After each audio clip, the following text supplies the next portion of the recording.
Right. Good evening, everyone. My name is Alyssa Long. I am the Executive Director with the New Brunswick Medical Education Foundation.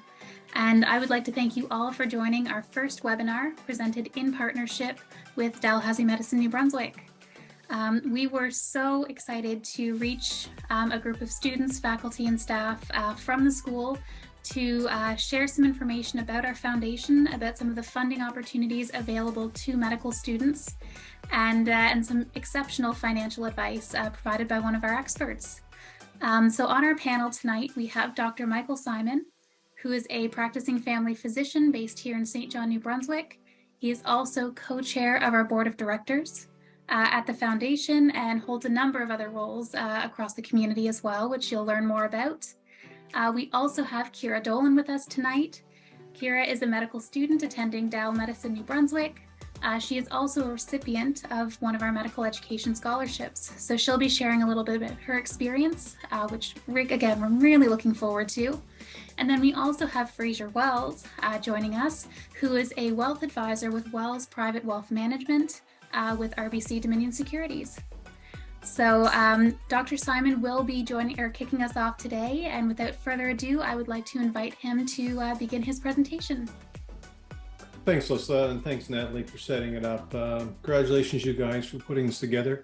I think as we go forward, you're going to tap on more and more experts, Alyssa, to offer little talks to hopefully staff and students, and I see it growing in the future. So congrats to you guys, first of all.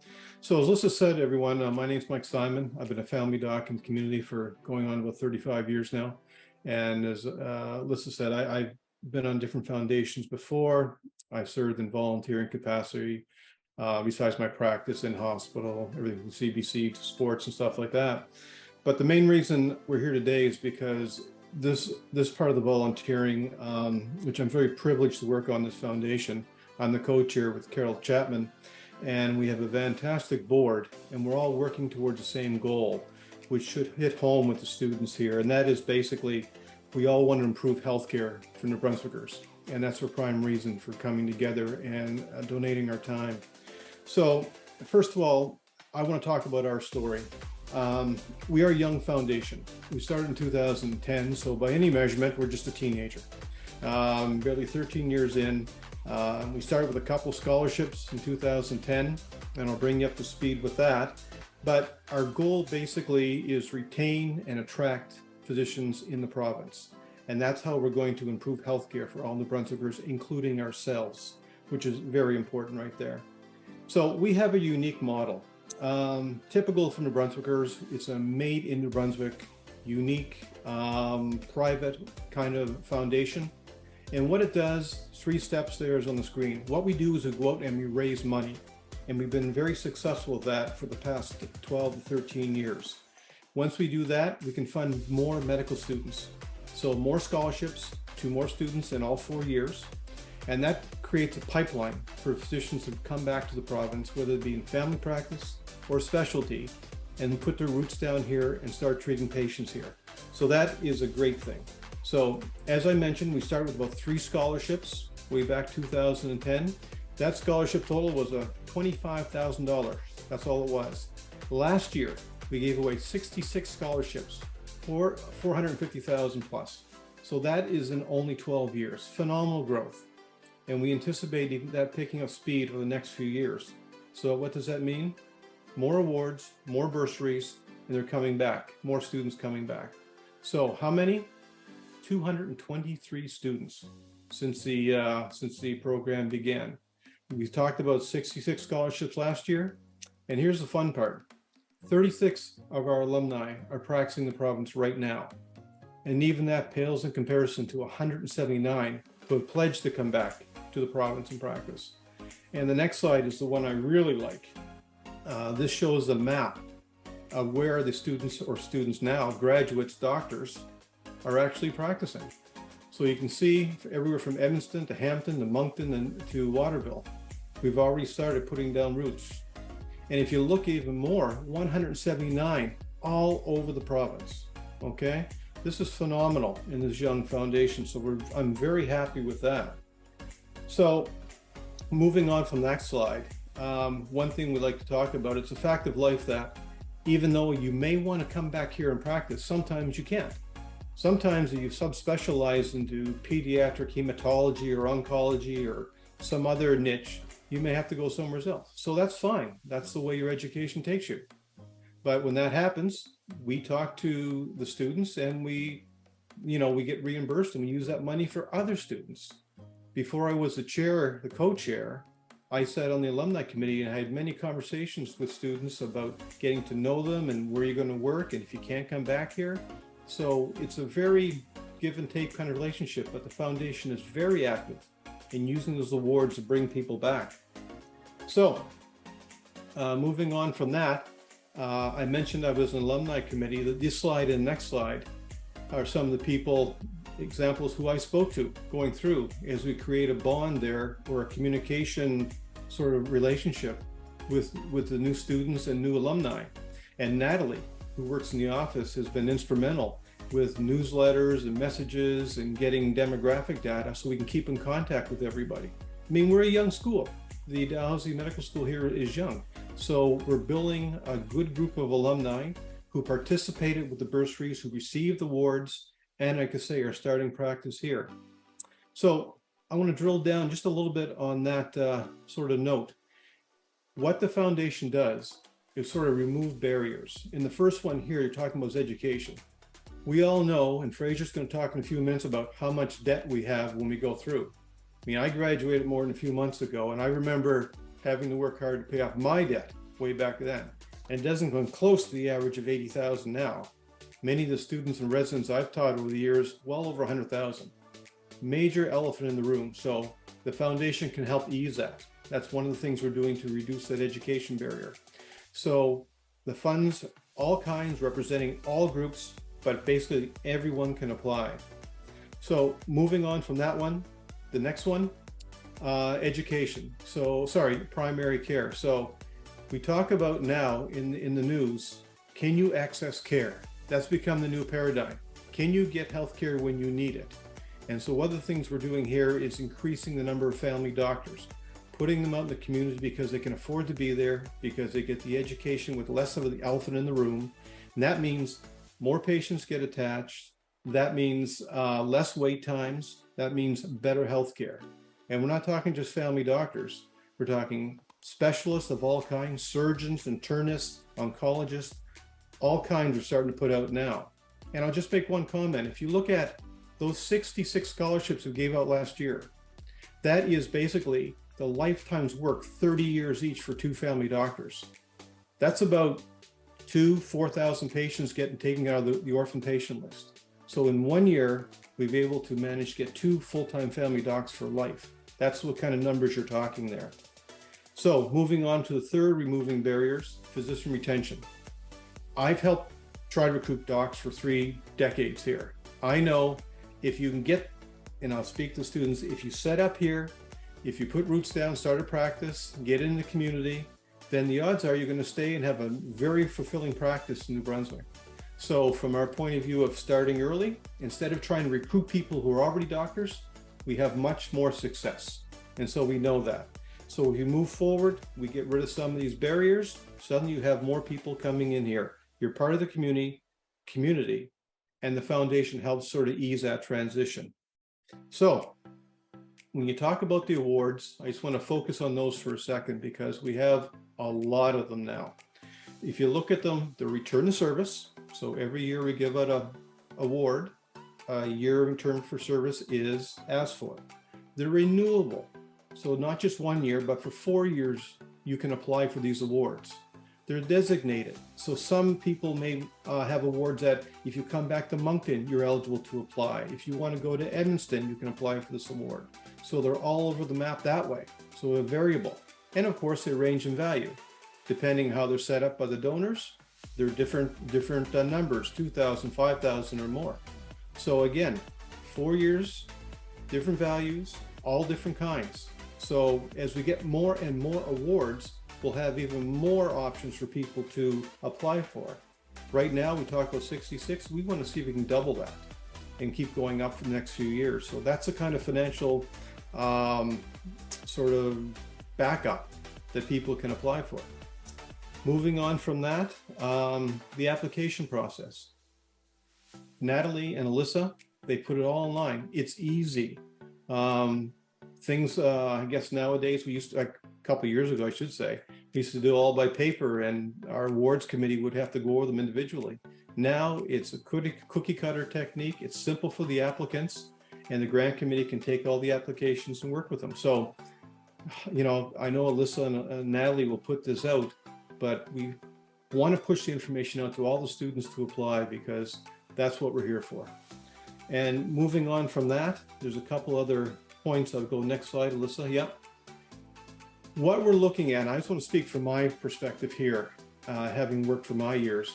One of the things doctors have a problem with in the province is that we have all these patients. If you want to stop, there's no one to take over. So we need succession planning so we can have new graduates coming out to take over our practices. And not just in family medicine. You talk to the cardiology department, for example, they want to know who's retiring and recruit early. Surgery, the surgeons got to have some coming in taking OR time. Even emergentologists, we have people moving in and out all the time as well. You've got to be able to have a succession plan, and you get that fertile base, and so you can depend on those numbers coming out when you give these scholarships there. The other thing I mentioned, Natalie's connecting the future doctors community through the alumni committee, and that's creating more students and alumni in that group in the messaging.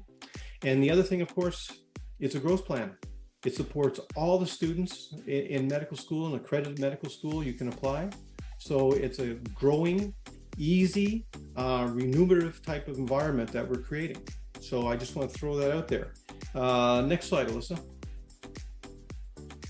And just mention very quickly, our board is some of the nicest people, some of the experts from all around the province.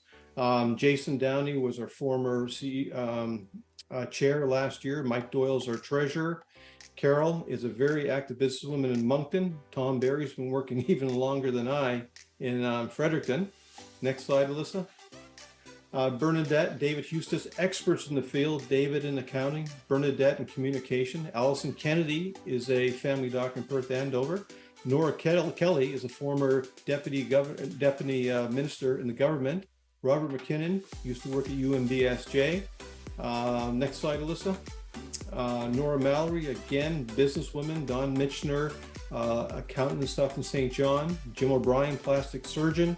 And Ron Utterbridge is a businessman in the city. So we have contacts all over the province now who are getting more and more donations. And we're building that sort of cash fund for more bursaries. Next slide, Alyssa. Just to finish off, why do you want to bring doctors here? Pretty straightforward. We need more primary care. That's going to be the new paradigm. Can you get help? Can you get health care when you need it? And right now, emergency rooms are blocked. After our clinics, you can't get appointments. There's orphan patients out there by the thousands, can't get family doctors. We have the best solution, I would say, in Canada right now, and it's homegrown in New Brunswick. So that's what we're pushing for right now. The other big thing for employers, the economic footprint of bringing a doctor into your community is priceless, okay? You not only can you recruit people to work, so you improve your employees, businesses can hire, but the economic spin-offs of having that physician or physicians is tremendous. And not just 1 year, but every year going forward. Strain on the emergency room and clinics. If you're like me, I was in the hospital today, admitted a patient in the emergency room. They got nowhere to go. The beds are full upstairs. They're going to sit there and get treated by me in the emergency room for the next couple of days. Same with after hours clinics. If you tried to get an appointment there, you know how hard it is. Okay? So this is a situation that we can help. And again, these scholarships, 66 last year, more next year, and every year it's not a one-shot deal. Every year you're going to get more and more. So our province is positioned for growth with more doctors coming in, a more attractive feature across the country, and the future only looks good. Next slide, Alyssa.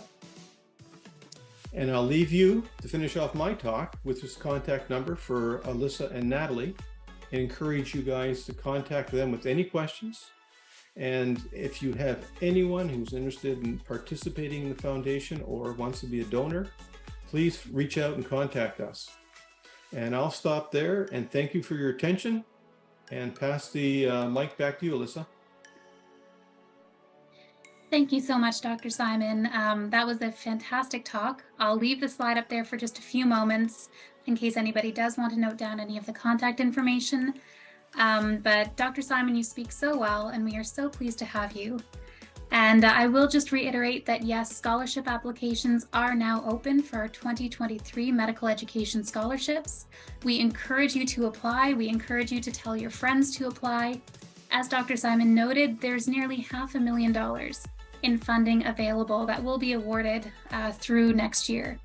And please do stay, follow us on our social media pages, reach out, because we would love to get to know you. We would love to see your application come through and be of help any way we can. If you do have any questions, I should have mentioned earlier, please throw them in the chat box. Natalie and I are keeping an eye on the chat box, and we will save a few minutes at the end of the session for those questions. So we're happy to take them. With that, that being said, I would love to turn it over now to Kiera Dolan, who will talk to you a little bit about her experience. And again, I'm thrilled to hear from her. Thanks, Alyssa. Hi, everyone. For those who don't know me, my name is Kiera, and I'm a first-year medical student at DMNB. I was also a recipient of the John and Jillian Wallace Scholarship this year through the New Brunswick Medical Education Foundation. So I'm happy to just take the next couple of minutes to talk to all of you. I don't have any slides, but I just want to have a chat about me being a student and recipient, the impact that the scholarship has had on this past year, and why I would recommend any student to apply for funding through the foundation. So just a little bit about me. I grew up in St. John, and I went to UNB in Fredericton for my undergrad. I would say that my route to medical school was more on the non-traditional side. I have a bachelor's degree in civil engineering, and then I continued on to do my master's in environmental engineering at Dalhousie in Halifax. I realized that I enjoyed engineering, but I was much more interested in the health impacts that the communities that I was studying were experiencing, and I wanted to focus more on a more person-centered care. So I loved working with people, and I was missing the person interaction that I thought medicine could offer. So I'm really excited to be speaking to all of you today as a first-year medical student and having made that change very recently. So I was asked to touch on a little bit of where medicine might take me after graduation. So to be completely honest, I am keeping all of those options open right now. I feel like I have still lots to see in the next few years, but I am currently conducting some research in the emergency department at the St. John Regional Hospital, which is the field that I would like to explore. I think we're really fortunate to have such a great research team and program in St. John through the emergency department. They also have their unique family medicine, emergency medicine residency program, which I think is really great to have in the province. So definitely something that I will be exploring in the next couple of years. And speaking of great programs in New Brunswick, I think that brings me to the scholarship side of things. And I was very fortunate to have been awarded a scholarship this year. As a student, I'm very aware of the stress and the concerns that come along with paying for medical school. I was a little worried last year when I was looking at tuition fees and getting a line of credit, which is something that's new to me, and having gone through school for years and having student debt from before, it's definitely a little daunting, to say the least. So I think having seminars like this where we get to talk and learn about how to fund medical school is great, and I'm happy that the foundation has taken the initiative to host some of these seminars. And being fortunate enough to have a scholarship this year has relieved some of the stress and has let me focus more on my studies and things that I like to do. So Dr. Simon has already talked about the foundation and the unique opportunity for this return of service. I think this is a great way to attract physicians, and especially young physicians, to practice in New Brunswick. Something that we are witnessing in New Brunswick is the demand for physicians, and especially primary care physicians. And someone who would be interested in coming back to New Brunswick to work, the scholarship application was definitely a no-brainer for me. I might be a little bit biased. I grew up here, but I really do think that New Brunswick is a great place to live and to work. And I hope that medical students from New Brunswick can see that too and want to come to back and work here. There's just something about a smaller community, whether that's here in St. John or Fredericton or Miramichi, where we get to know people so quickly.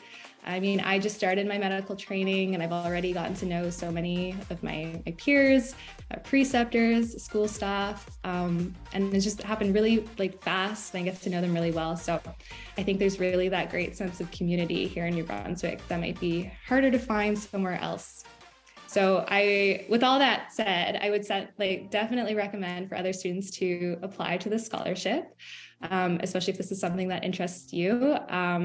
Not only does it relieve some of that financial stress, but it's also a great opportunity to become better connected within the New Brunswick community, and hopefully will contribute to help solving that physician shortage that we have here in the province. So anyway, that's all I have for you today. Thank you so much for listening to me. And if anybody has any questions about the application process from the student side, I'm open to take any questions later on.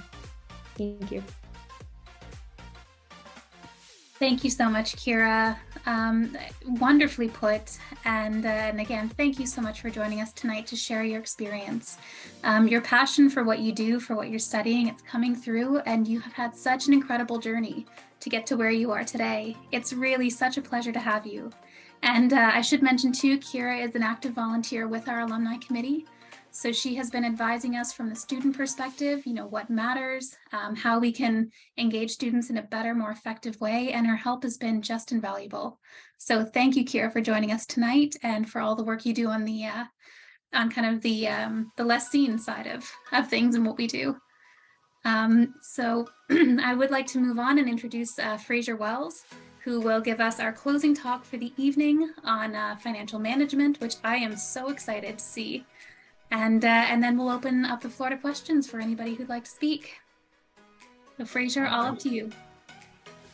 All right, so I'm going to share my screen, and we did a trial before this, so fingers crossed goes smoothly.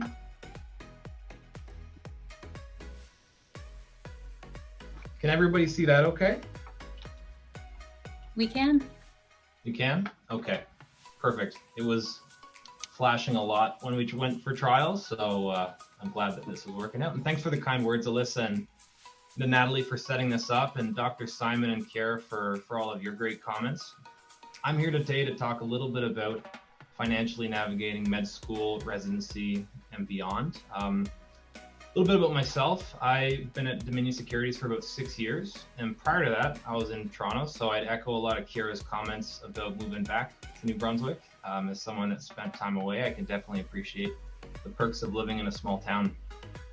So Dominion Securities is under the RBC umbrella, but we're a little bit different than a bank branch, where we work exclusively in wealth management. So we work with foundations, we work with professionals like doctors, lawyers, we also work with retirees. And the core element of what we do is building and managing portfolios for clients, but we also do a lot of financial planning work around the side. And this is where a lot of this kind of came to be, because we work with, like I said, a number of doctors, and we've certainly seen a lot of success stories over their careers in building their own portfolios, and in a lot of cases now being retired. So hoping to impart some of that wisdom that I've been lucky enough to experience. So if we just take a look first at what we're going to cover today, I could probably spend 60 minutes on each of these, quite honestly, but we're going to try to hit the high points of each. So this isn't typically stuff that's taught in medical school or university or high school or really anywhere, and it should be, because all of it's really incredibly valuable from my point of view for long-term financial success. So we're going to touch on budgeting first, with an emphasis on the basics. We'll look at debt management, which, to Dr. Simon's point, I'm sure you're all familiar with debt at this point. We'll also look at the eighth wonder of the world, which is compound interest, and I swear it's a lot more exciting than it sounds. And we'll then talk a little bit about investing, but more so within the context of whether to invest versus pay down debt. And we'll have some time for Q&A at the end. So this is a pretty big number. Not to hit you with such a big number early on, but this is the average cost for 4 years at Dal Med, and that includes everything from tuition to books, transport, travel, all the way down to your average cell phone bill. So no surprise, it's a pretty big number. St. John is a little bit less expensive. We're, I think, about 30,000 less expensive for the St. John campus, but however way you cut it, it's a big number. And when we look at what goals you're saving for, I mean, everybody's different. Right now, you're probably focused on the right-hand side, upper right. But your priorities right now are going to be very different than they are in 5 years or 10 years time. For a lot of our clients right now, it's focusing on saving for retirement. Right now, you're kind of in spend mode. So these are going to evolve, but it's important to consider all of these within the context of budgeting and goal planning. And so what do you do with money? Again, you're all probably in spend mode right now. For a lot of clients in their 80s, for example, they're more focused on giving away money. So either to charities or to kids, whatever it might be. When you start working, your focus is probably going to be on saving and investing. So again, these priorities are going to change over time, but finding that right balance is really important. And when we think about your typical budget formula, people tend to think that it's income minus expenses equals your savings. But oftentimes that expense number can, I wouldn't say spiral out of control, but it can be tougher to actually concentrate on keeping those expenses low. And if you kind of shift this formula around and say, if you pay yourself first, so you take your income and then you pay yourself first, be it from a paycheck that comes in on a monthly basis. That's been a key success factor that we've seen, is it just comes off like a rent payment, like a mortgage payment, whatever it might be. So you're paying yourself first, and then you can basically have fun with what's left over. So when we think about that number to save, again, if you're in med school, you're probably not saving a whole lot right now. But I think beyond that, the number that we try to encourage clients to save is about 20% of their income. But if you get into that low to mid six-figure range, there's a good chance you'll be able to save a lot more than that. But what the biggest takeaway from this is to pay yourself first. And in a lot of cases right now, budgeting is about stopping the bleed, no pun intended. And you're just going to look for areas where there's overspending right now and try to cut back where required. We'll talk about why accumulating debt can spiral. And again, it's just important, really paramount, I would say, to get through those heavy spend years in university without accumulating too much debt. So we'll talk about why. But as far as the budgeting tools, I'm more of an Excel lover myself, so that's what I typically go with. But for those looking to keep it easy, keep it simple, there are apps like Mint, where you need a budget, YNAB, that are great visual ways to save money. They can track your net worth. What we found is really important for clients that are going from basically making no money during med school to being in residency and making, say, $50,000 a year, to then suddenly earning in the six-figure range, is to avoid what we call lifestyle creep. And so we see a lot of times, if you start making $200,000 to $300,000 a year, then your expenses start to balloon. And a lot of people aren't in a position where they can actually pay off that debt quickly because those expenses go up so high. So it's not just about having a budget going through med school or residency, but even in those high earning years, when you have the capacity to spend a lot more, keeping an eye on expenses so they don't get too out of control. And so we'll loop it back to this number here, 245. Again, a lot of that's funded through debt. The more that can come from scholarships, from the New Brunswick Medical Education Foundation, the better. But that debt load is probably going to be pretty sizable. And to Dr. Simon's point, average is about $80,000. It really depends on who you are. You can see it's a pretty wide range, but university is not getting any cheaper. I mean, we have a client whose daughter is going to UNB Fredericton next year, and between room, food, tuition, all those two things, it's close to $30,000. So that's a big number. And again, the more that you can pull in from sources like the New Brunswick Medical Education Foundation, the better. So we'll talk a little bit about debt basics, and really the two areas to focus on here. And there are a lot more terms within the world of debt, but the two big ones to focus on are principal and interest.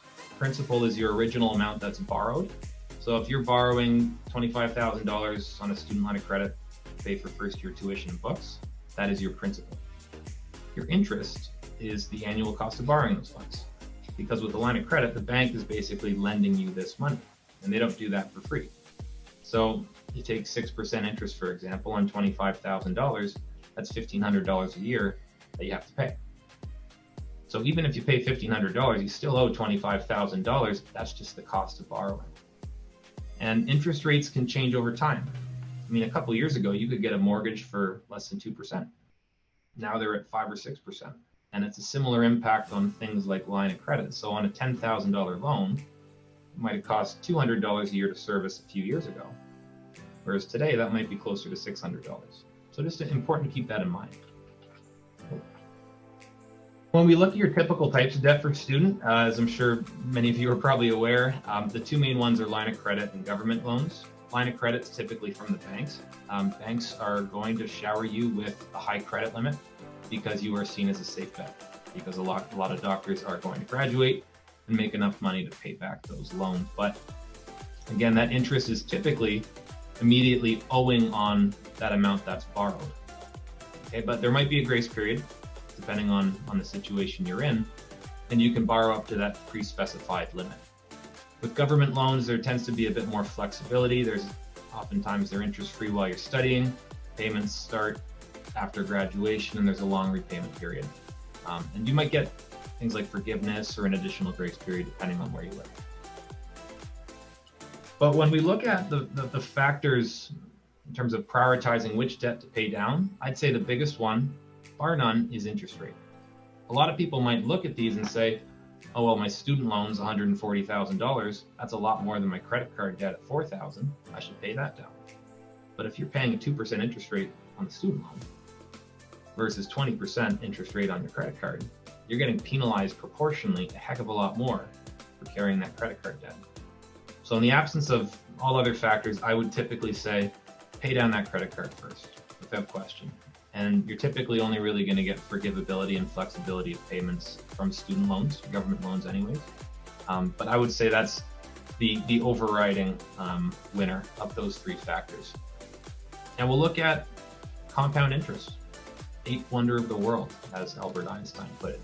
He said, he who understands it earns it, he who doesn't pays it. And if you actually look at the definition of compound interest, it's a bit of a mouthful. So bear with me, but it's the interest on savings calculated on both the initial principal and the accumulated interest from previous periods. Now we are going to put that into plain English in just a second, but before we get there, it's important to understand the dynamic between savers and borrowers. Okay, so savers is somebody that's earned some money, be it from employment or otherwise. They deposit it in the bank, and in exchange for that, the bank pays them interest on a regular basis. If you're a borrower, of course, you're borrowing money from the bank. And like I said earlier, with interest, there's a cost to borrowing. And so it's just important to remember that as we go through the next few slides, because on this slide in particular, we're just looking at simple interest first. And that's basically saying if you had $10,000 in the bank and it was earning 4% interest per year, which is a pipe dream right now, but if it was, you'd be getting $400, and it's assumed that you would then take that $400 and spend it elsewhere. Still counts towards your return, but you're not reinvesting it. Compound interest works in a way where you take that $400, add it to the $10,000 that you already had, and then you're earning 4% interest on $10,400, which means you get $416 in interest the next year. You add that to the total, you're at $10,816, and it goes on. And oftentimes it looks exponential.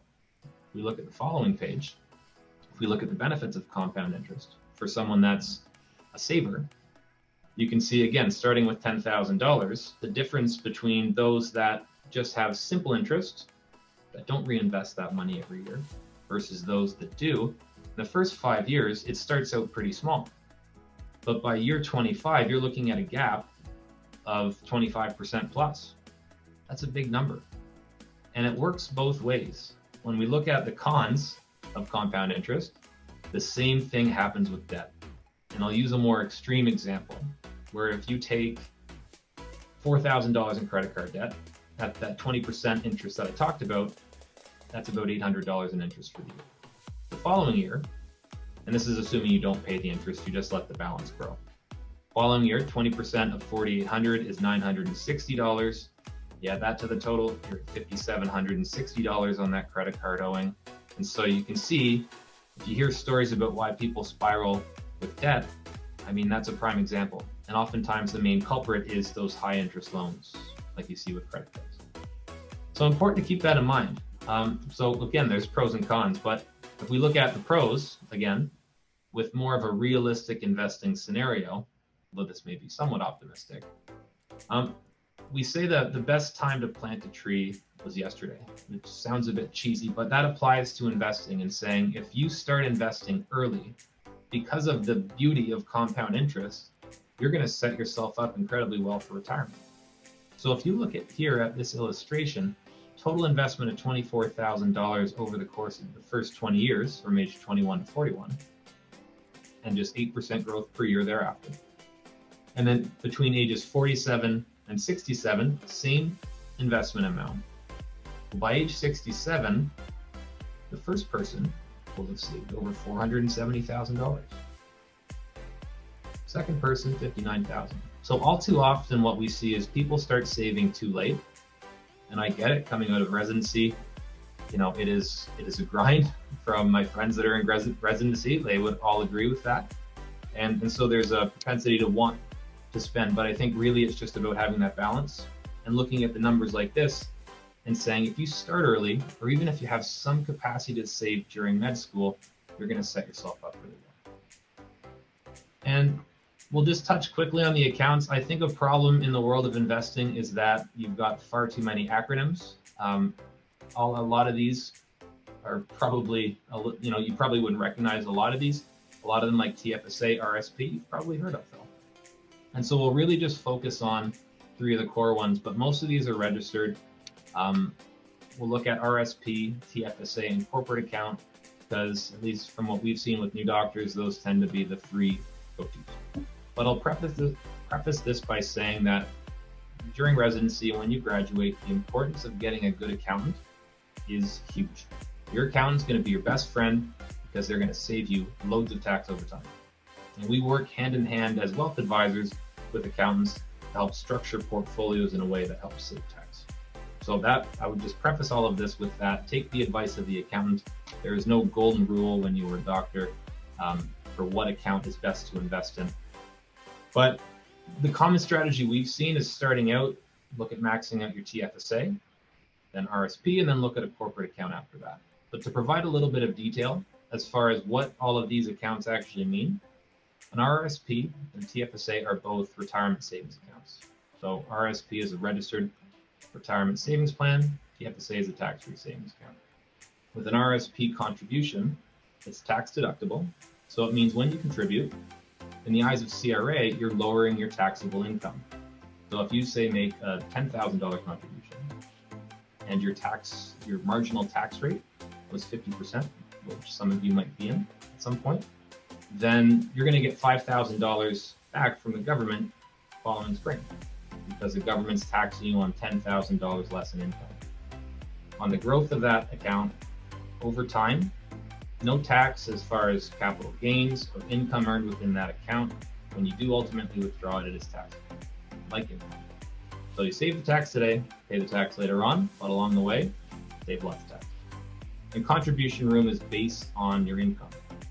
And so it's the lesser of 18% of your income, or $31,560 in 2023. And it accumulates over time if you're working. So RSP is a little more beneficial when you're in a higher tax rate. Tax-free savings account, you're contributing after-tax dollars. So there's no immediate savings that you get from the government, but similar to an RSP, over time, it grows. No tax, it grows tax-free, sorry. No income tax, no capital gains tax. And when you ultimately withdraw it, it's tax-free. And room accumulates from the time that you're 18 years old. And it's similar, if you don't use it, you don't lose it. So for someone that was born in the year 2000, they'd have about 36,000 or so in room. So I say if you're in residency or if you're in med school and you're in a position to save versus debt, TFSA is my go-to. And then once you're earning a little bit more beyond residency, look at RSP. Then a corporate account is typically third in line, but again, everybody's different. The big perk there is you pay the small business tax on the way in. So instead of paying tax at 40 or 50%, you're paying it at between 10 and 20%. Once it's in that account, it's taxed at the highest rate. And I put a few asterisks beside this because there are a few ins and outs to basically avoid some of the tax associated with corporate accounts. And it's typically taxable on withdrawal, but again, some asterisks beside that. All this to say, those are the three main accounts that we see. Everybody's a little bit different with their situation. It can depend where you practice as well, what the going tax rates are. So get a good accountant and talk to your accountant about that. And if we look at the conversation of paying down debt versus investing, we'll just draw your attention to the right-hand box here. My golden rule is that if you are choosing to invest instead of paying down debt, then you need to earn at least the interest rate on the debt that you're paying after tax from that investment. And so if you look at this example and you say, okay, investment income, taxable at my rate at say 54% if I were a doctor, then basically I need to be earning close to 8.5% in interest on that investment, because after tax that ends up being close to 4% to justify investing versus paying off debt. And it's similar with capital gains. Capital gains are taxed a bit more favorably. I won't get too into the weeds on that. But that's really, I'd say, the golden rule in taxable environments. Again, it can be a little bit different if money's in a corporate account or if it's in a TFSA, because there's no tax on investments in a TFSA. But I typically say once you start to get north of 4%, you're better off paying off that debt if it's in a non-registered account. So there is a healthy balance of, I think, debt and investments to have when it's all said and done. But with where interest rates are today, I'd prioritize paying down debt. So in summary, when we look at what we know and what we don't know about paying down debt versus investing, the things that we know are that you want to prioritize paying down high interest rate debt. Like I talked about, focus on a credit card instead of a student loan that's at 2% or 0%. Both debt and investments compound over time. Again, that's the eighth wonder of the world, and it can work for you, it can work against you. Paying down debt is typically risk-free and tax-free. And again, I put an asterisk on that too, because depending on where you're invested, there in fact can be some tax, but it is risk-free.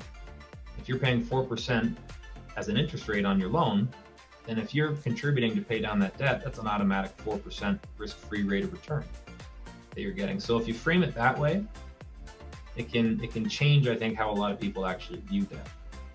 And debt magnifies volatility and behavioral risk.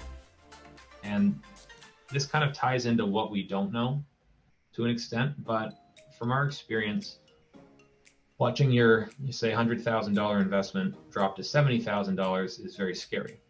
And it's much scarier when you owe $100,000 in debt.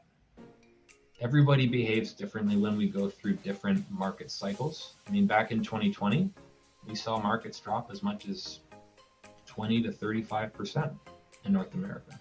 And that's scary if that's your nest egg. And oftentimes, if you've got that debt load there, if your investments drop, your debt load's not going to drop. And so I think it's just important to recognize that all of us have behavioral biases. And will you know it from the outset when you start investing? Probably not. But I think it's about going through a few of those cycles, understanding your own emotions through those cycles, and you can ultimately use those to your advantage in future cycles. But when we look at what we don't know, and this again kind of ties into what we just talked about, we don't know what equity investments are going to return.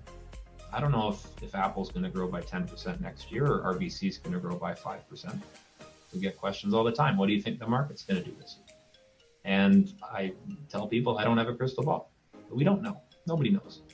But I think if you're able to structure your portfolio in a way where you're not going to be selling at the worst possible time, then that's ultimately going to be really important to getting through those challenging periods. We don't know what interest rates are going to be.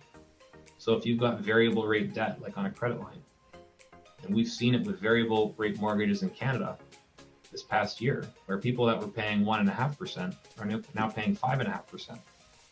You need to be able to build in a little bit of wiggle room into your budget to account for higher interest rates if they in fact go as high as they've gone, say, this year.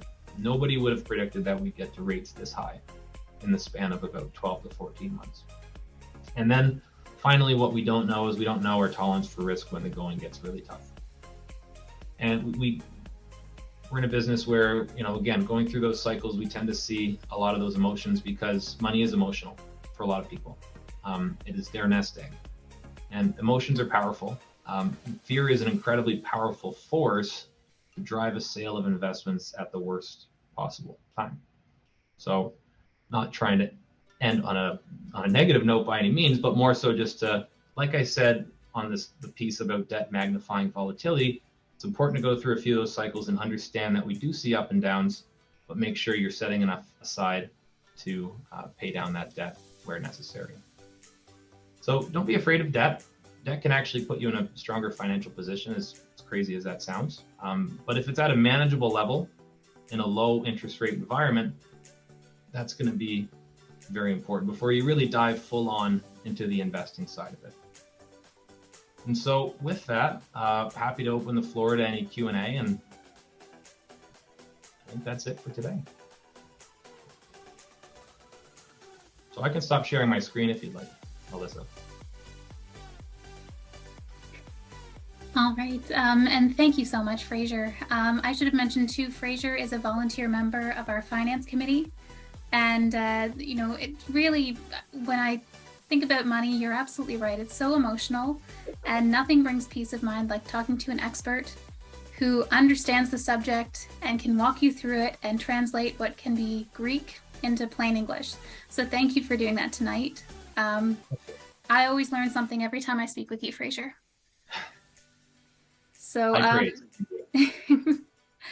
I don't see anything in the chat box yet, but if you have a question for any of our three presenters, Dr. Simon, Kiera, or Fraser, please feel free to pop them in the chat box, raise your hand, or you can simply unmute and shout out your question. I do want to recognize the folks who made tonight possible in the meantime. So Natalie Boyce is our foundation coordinator. You can see her on the screen. She was fundamental in setting up and scheduling this webinar tonight. So thank you to her. I want to thank the Dalhousie Medicine New Brunswick team, particularly the Student and Resident Affairs Department, for helping us to promote the event, for helping us to set up and schedule the event. It was fantastic. And we look forward to another webinar coming up likely in May. And Natalie will be announcing the topic of that within the next few months. We're really excited. And again, I don't see any questions, so I'll just open it up to our participants to say, do you have any final comments? We're so pleased that you could join us.